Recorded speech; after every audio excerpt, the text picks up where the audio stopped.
The belts protecting these crash test dummies demonstrate a world first, the introduction of an automotive rear inflatable safety belt.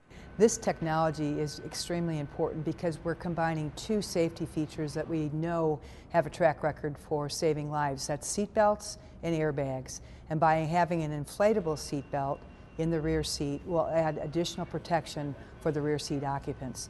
In the blink of an eye, vehicle sensors will determine the severity of a crash. If required, each belt's tubular airbag inflates with cold compressed gas that flows through a specially designed buckle.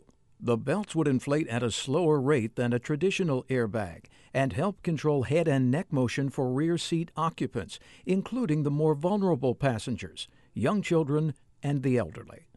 Dr. Laura Winston of Children's Hospital in Philadelphia notes that safety belts play an important role in helping to protect children. Child injury prevention is really complex. Children are growing and developing, the world around them is changing, and we need to have a broad perspective. Ford's inflatable belt helps spread crash force protection over 5 times more of the body to enhance head, neck, and chest protection.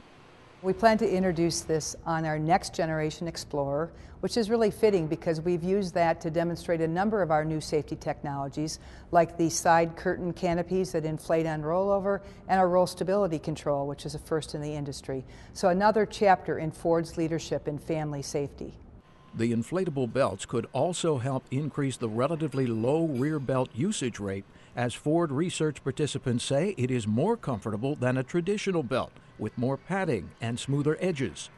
That's really important because we need to encourage people to wear their seat belts, and not many people in the back seat do, only about 60% do, and we really want to get everybody buckled up because that truly does save lives. The inflatable rear safety belt will be introduced first in the next generation Explorer in North America and then in other Ford vehicles